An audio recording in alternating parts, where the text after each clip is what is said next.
We are rolling right now. Oh, okay, so welcome to the I like that too. 34th. We missed a 34th week annual of the festival. 34th annual. festival? It's not an annual.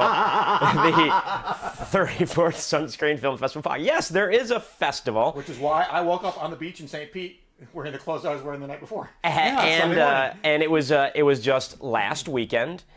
We just wrapped up the 8th Annual Sunscreen Film Festival. If you missed it, you missed a lot. Quite an event. You know, we plan the whole year, and we do this year-round and talk about stuff year-round, but you know, the main thing we do is the festival. And it went very, very well. So everybody that attended, that might happen to be watching, all three of you, thanks for coming out. Hope you had a good time. Love to hear some feedback. Post some feedback in the comment section here on please. YouTube. Let us know what you thought about the festival or how much you hate the podcast. And we already know our mothers are whores, so you don't have to.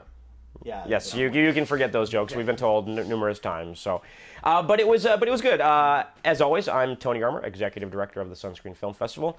With us today, superhero, and as I always introduce him, even though he's drinking Coca-Cola today, alcoholic writer Brad Siverson. There's rum in it. Yeah, we were worried. Very good.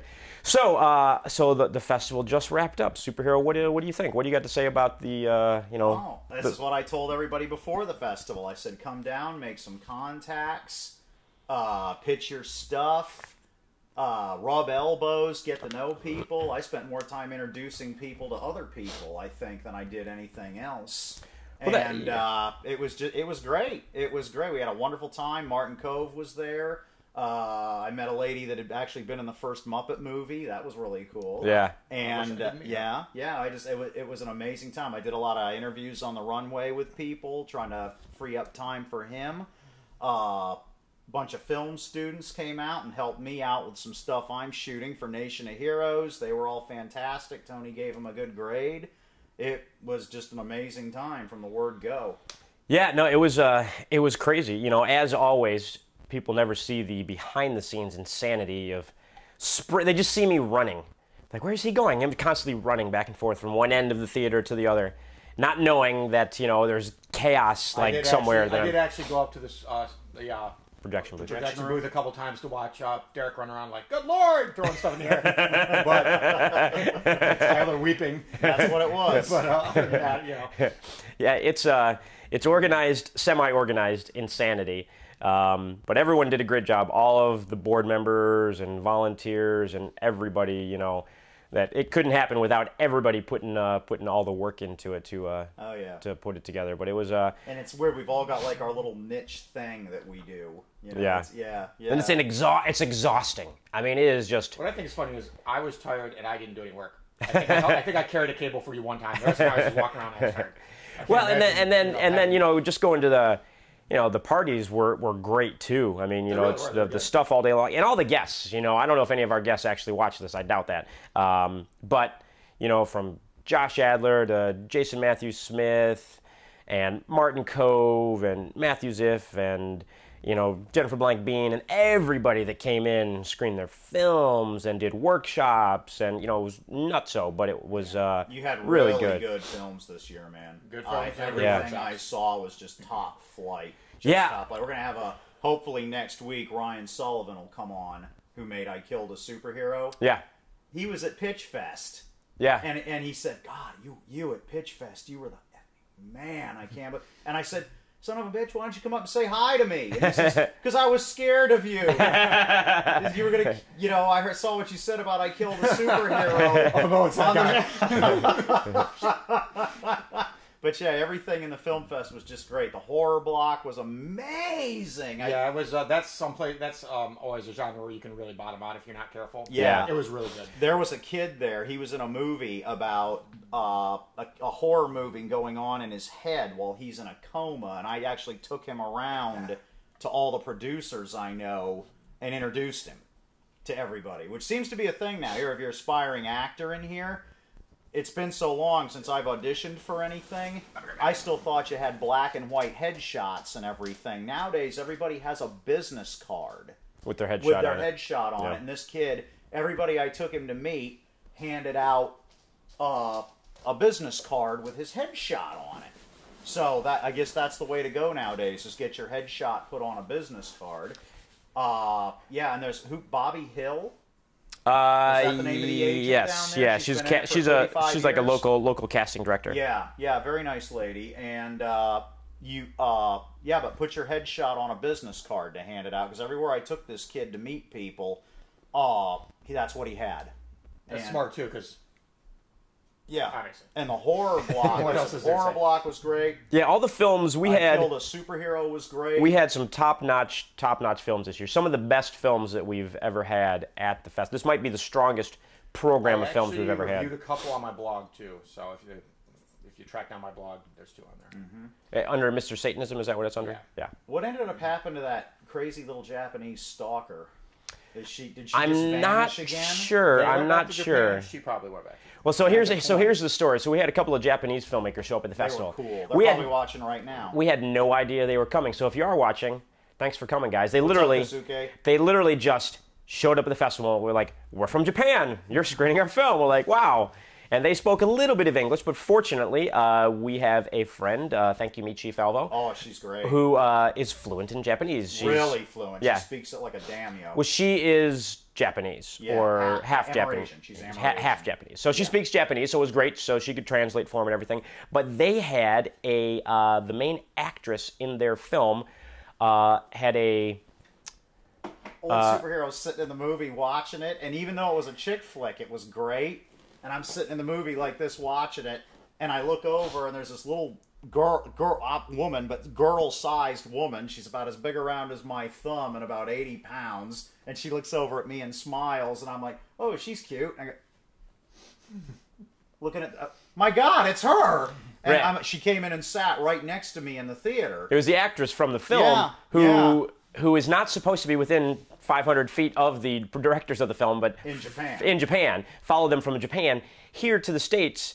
And, you know, they were talking to us, and they were like, we have this restraining order against her. She's not supposed to be near us. And I'm like, I don't know how that applies in the United States with a Japanese restraining. I don't think there's anything we can legally do. So Right. I mean, if she committed an issue, you could ask her. yeah, we just tried to keep watch, keep one eye on and make sure nothing crazy was going on. It was really all we could do. But everything worked out fine. Nobody got stabbed or anything, I want so to point out those gentlemen. I did see their film. I promised to see it. Missed it because I got held at the up. theater, yeah. But I watched their screener copy and posted a review online, so there's a review of it online. Very, very favorable review online. My Father's Mistress is the name of the film. Oh, Yeah, well, it was I did because it's me. I did have to mention Hedora the Smog Monster. In the course of it. Oh, they love that, though. It's a drama. I already sent them pictures of my collection and everything. Oh, cool. They're just back handsprings over And that. They loved it. they did possibly one of the best karaoke performances of the evening at our I at heard our that. They third did Johnny annual. Be Good, yeah, right? Johnny Be Good in flawless English. Mm-hmm. You know, it was I good. missed that because I don't remember it. Or maybe I was already. No, they were good. I gave them a shout out during the award ceremony. I said, thanks for coming and thank you for inventing karaoke.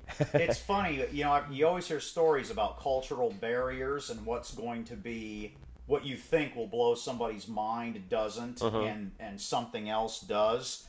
They could have cared less about the Stingray, the Supermobile. Right. They could have cared less. They're like, It's a car. It's a car.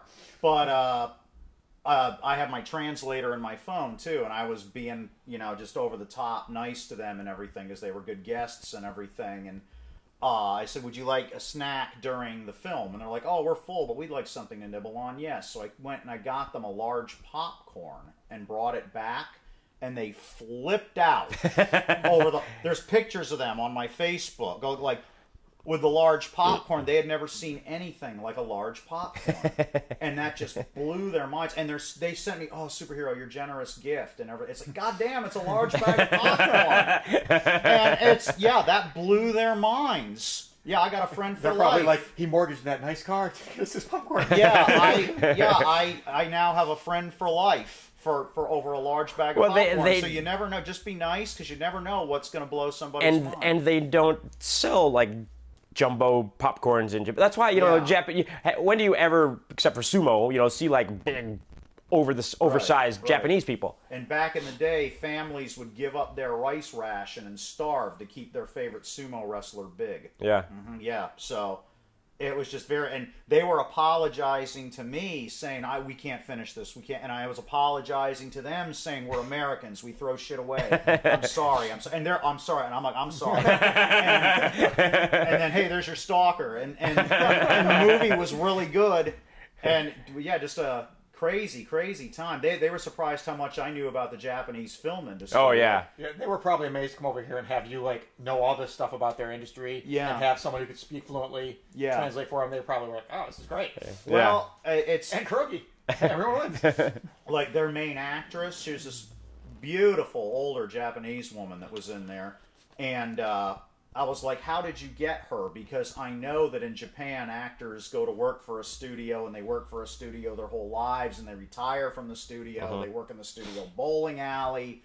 They get pensions from the studio, and they're like, how the hell does he know all this? Yeah. You know, this kind of thing. They were really amazed by that, and they told me they got her, they petitioned, they sent her 10 letters a month for like 10 months until she finally agreed to do their film. Wow. Because it's a whole different system over there. 'Cause, Sure. yeah, once you're working for a studio, that's your career. Well, that's the way it used to be in the States back. Yeah, Adam West was they call it a contract player. Yeah. Adam West was a contract player for Warner Brothers. When you see him in oldish episodes of The Rifleman, Big Valley, Bonanza, that's when he was a contract player for Warner Brothers. Yeah, so the States used to do that with the studios. And even going back farther, in like, I think it ended in like 1948 because they lost a big antitrust suit. The U.S. government slapped all the studios with antitrust. Because at the time, the studios made the films, distributed the films, and owned all the theaters.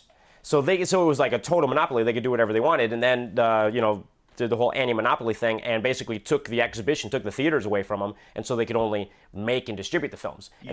That's how independent film was allowed to then happen, because then other people actually owned the theaters and could bring in other films if they wanted to. You just answered one of my questions, because I was wondering why the Japanese studio system is set up like that. They still own the theaters. So there you go. It's like, for instance, there are toy stores in the theater. Like the next time you're at a con or something and you're walking by a table, if you see like a weird colored Godzilla or Mothra or something that doesn't look, it's him, but it's like orange or blue with sparklies in it or something like that. That's what's called a theater exclusive. Interesting. You can only buy those at the theaters. And since the studios own the theaters still. Right, and people ask me that. They're like, why is he going, fusion reactor here? Why is he orange? And I'm like, well, this is why, and I have to explain to them. But, yeah, it was great having them. Kozuki, if you're watching, come back next year, man. Thank you for Bring coming. Yeah, new. it was fun. Yeah, make us a new film. We love having you here. It was great. He was great. Well, and the great thing is that, in other countries outside the U.S., the government actually gives you grants for your filmmaking, for cultural exchange purposes. Right. So, they had a grant to make the film, and then part of their grant money also pays for them to travel to the exhibition of the film for cultural exchange purposes. And obviously it was great because now we were able to interact with a couple of guys from Japan and learn stuff from them. And, it was a legitimate cultural exchange paid for by their government grants. Right. And a lot of other European countries do the same thing too. But of course, so if you're watching from somewhere else, take advantage of this. Yeah, absolutely. So what do we got? What do we got here, superhero? No, I'm just going to show Godzilla breaks barriers. Right. That's what got us talking. Was Godzilla. He's the Mickey Mouse of Japan. You see him as frequently over there as you see Mickey Mouse here. Sure. And that's what got us all talking. I karaoke'd BOC Godzilla at a party one night, and then the next day I got talking to these gentlemen, and they were just the greatest guys on the face of the earth, and I'm going to hang this up in the studio. What poster is that? What does it say? That is from Godzilla vs. Destroyer. The only thing I know for sure is it says Godzilla dies. Oh, wow. Right there, because in 95 he had a meltdown, and that's when they put the big statue of him up in Tokyo. So it's some kind of like Central Park, but in Tokyo. Right. And after the night the film aired, it was covered with flowers and that's cool. Gifts of tobacco and everything. Like they apparently do that. They put tobacco, like you're going to need it in the afterlife and that kind of thing. And the statue was buried in it. Wow, that's cool. Yeah, that's going to be hanging in our new studio when we move to the new show. I'm donating it to the studio. That'll be fun. But we got talking about Godzilla, and that's what broke the barrier of culture. Film breaks the barrier of culture. Oh yeah, absolutely. Basically, I guess you should say it's a good thing that there's such a thing as movies, because it is the United States' main export is entertainment. Yeah, it breaks the barrier. It breaks the barrier. And we talk a lot about China on the show. And people are like, why do they keep talking about China all the time? If you're not paying attention to the business, you have no idea. You have no idea what's going on with China. China is a big time player in the business. They're the number 2 market in the world now, behind the United States. I mean, the United States is big, and that, and if you're making a film, 30% of your revenue comes from the U.S., 70% comes from the rest of the world. The country with the largest amount of English speakers is China. Really? Yeah, just because there's so many people there. And Are you serious? A lot of them speak English, but there's just so many people. Right. There's just there's a huge audience there. Yeah. Oh, I never would have guessed that. Well, and you know what China wants, what they're trying to do is China wants to become Hollywood.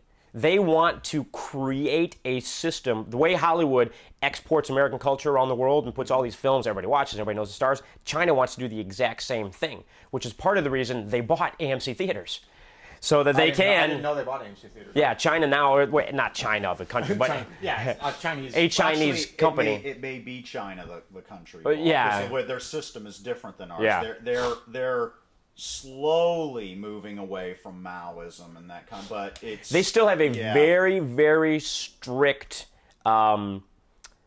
Internet and everything. Well, internet. But when it comes to films, as far as I don't know why my mind is blanking on words today. But as far as censorship, very strict censorship of films. Like Django Unchained, just a couple of weeks ago, came out in China. And the first, 2 minutes in the movie played, and then they shut it down and changed their mind and said, you know what, we decided this film is not appropriate, we're not going to play it. Wouldn't someone have reviewed it before? Yes. You would think. Change their mind? Yeah, Unless and they just get them wet in the can and onto the trays. No, they had reviewed it. All right, then. And then they thought it was good to go, and then somebody in the government, basically in the censorship department, stepped in and said, no, we changed our mind. And so they asked, the studio asked, why, what's going on? I thought it was good to go, it's going to play, this is a huge market, we're going to lose a lot of money. And they're just like, no, it's not going to play. They wouldn't give them any reasons whatsoever, and they don't ever explain. They just say yes or no, basically. Right. Yeah. Which I think is just juvenile. Just say, you know what, it's too much of this. Just say. Yeah. What's the big deal? They don't need to, is the point. Well, the thing is, they don't need to, but why not? There's no reason not to either. Yeah. Right. Yeah. It would make them appear to be weak.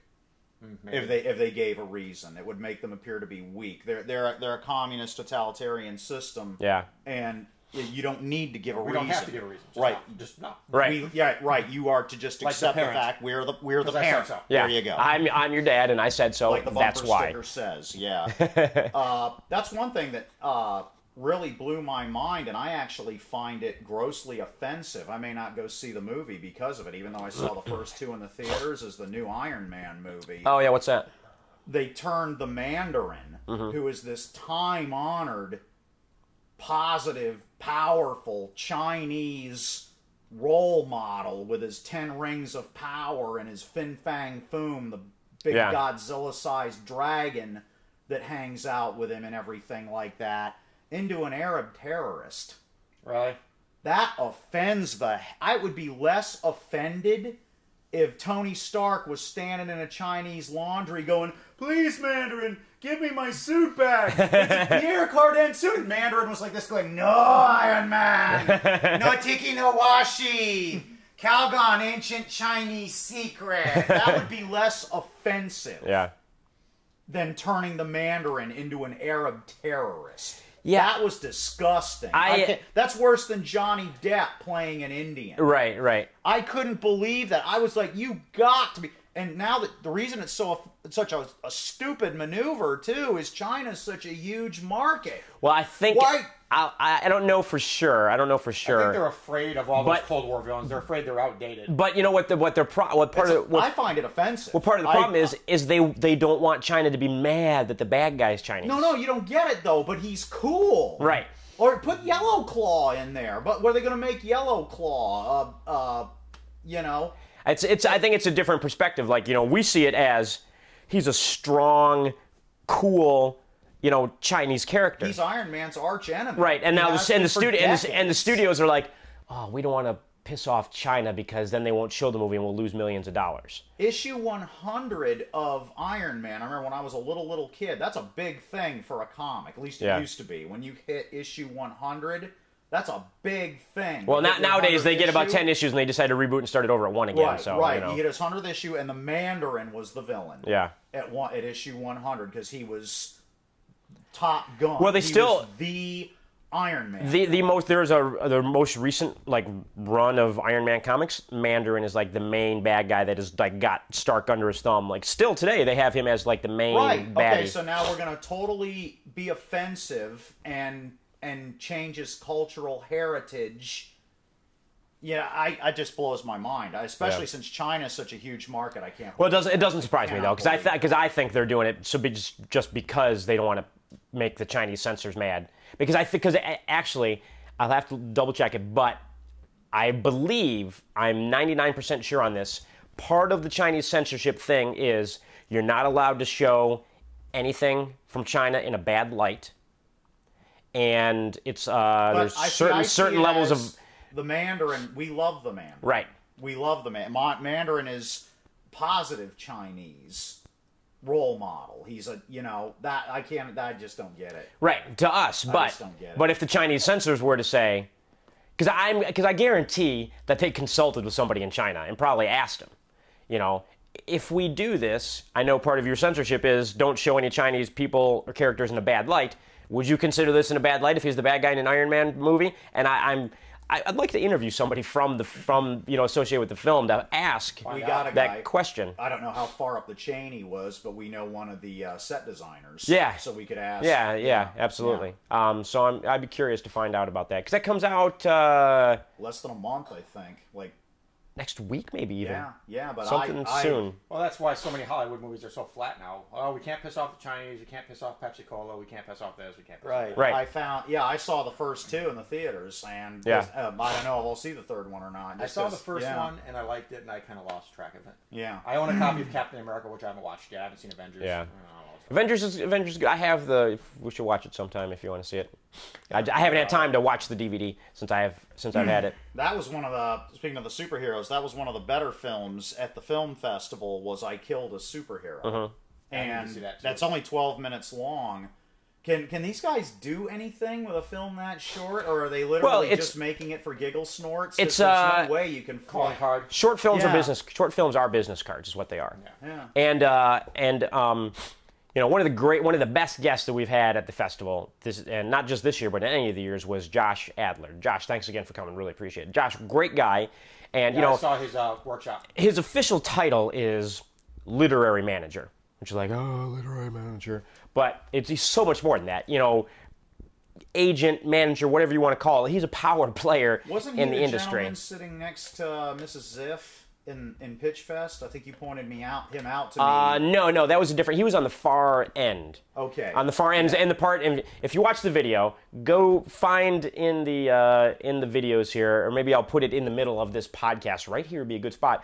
Superheroes 3-minute pitch. I've heard about. Seriously, it was during already Pitch Fest. legendary. Really? Yeah, we posted. A couple people are like, "Oh my god, you should have seen Superheroes pitches." Yeah, amazing. and then at one point, during the pitch, and then Josh Adler's like, but that's a pitch. That was him. Okay. But that's a pitch. That's Marty Ziff Marty Poole threw his wallet on the ground. He was like, but that's a pitch. I heard. That's what a pitch is supposed. That's what a pitch is supposed to be. Well, that's the thing. Everyone on my Facebook that watched it, they said the best part was where you tried to make me stay. As I want to get the hell out of there. I was done. Boom, I'm done. Let's get pin me, pay me. Let's get out of here. And Tony turns me around. I said for feedback. I said feedback, but they liked it.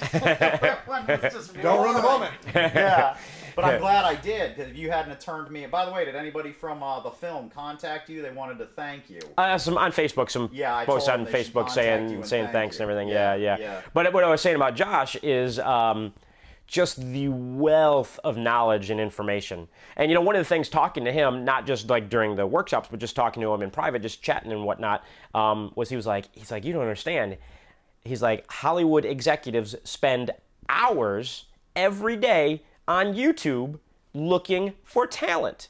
If they see a short film on YouTube that blows them away, that looks great, they will call that person, find out what they're doing, sign them up, and put them to work, basically. Well, Ryan Sullivan, you better look forward to getting hired then. And that movie was amazing. And the whole thing is like talent will shine through. if you have talent and you put something out there, it will get seen. People will like it, but make it good. Don't just put it up half-assed. Make it as good as it can possibly be before you're putting it out there. Right. Don't worry about. Oh, so basically, you're telling them, don't worry about making it feature length. Don't worry about fluffing it. Yeah. Just, if you've got a and we've talked about this a million times. If you have to prelude anything with this isn't my best work, or this isn't blah, or this don't put it out. Right. Then don't put it Or out. if for some reason you want to, put your dog's name on it or something. Like seriously, I've done that. Yeah.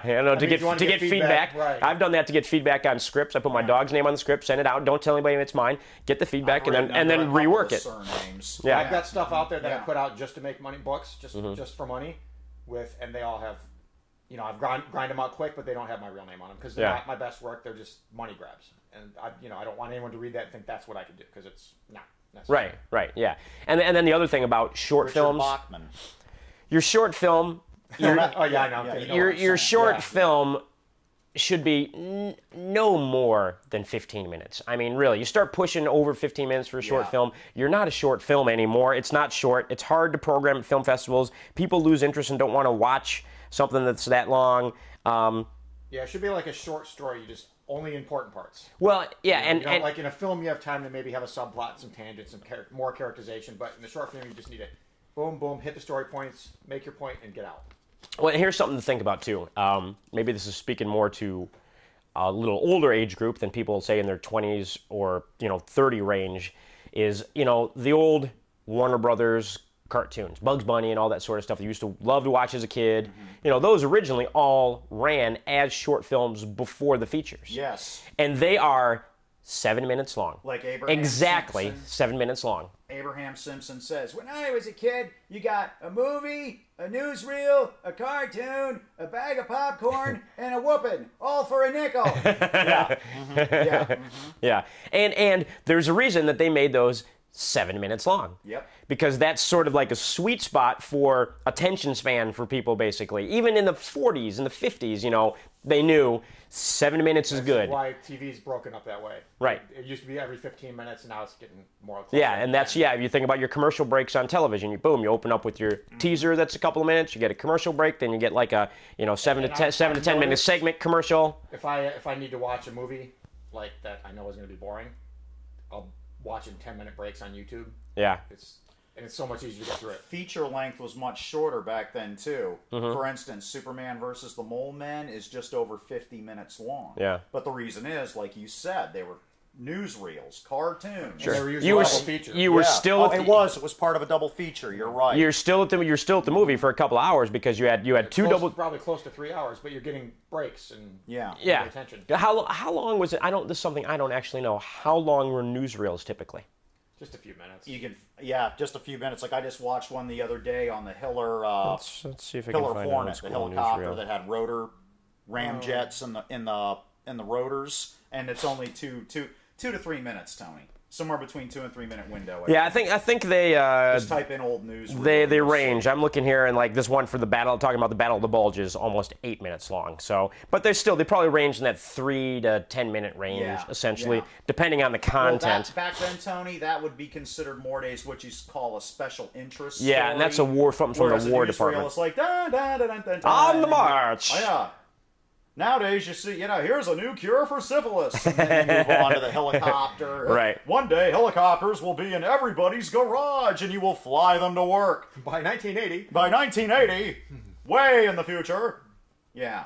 And cows will commit suicide and throw themselves on your plate. And all this kind of stuff. And it's about 3 minutes of that, and then you were good to go, and then you were on to the cartoon, and then the feature. Right, yeah. Yeah, so... The Flying Tigers join the U.S. Air Corps in China. Yep. And, there you go, whatever. So, so you're talking about, We got to open a movie with one of those.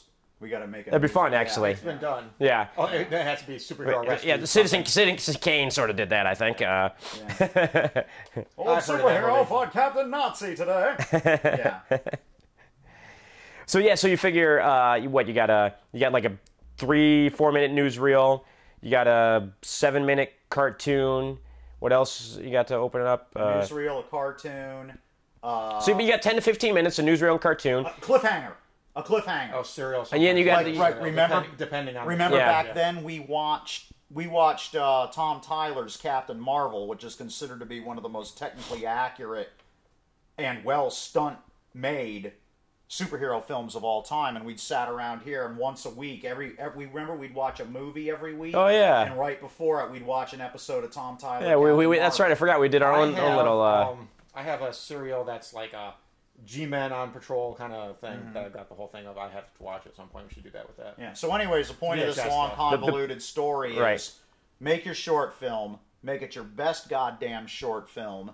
And make it short. And make it short. And then, because these people like Tony you're talking about are surfing around YouTube all day. What a job.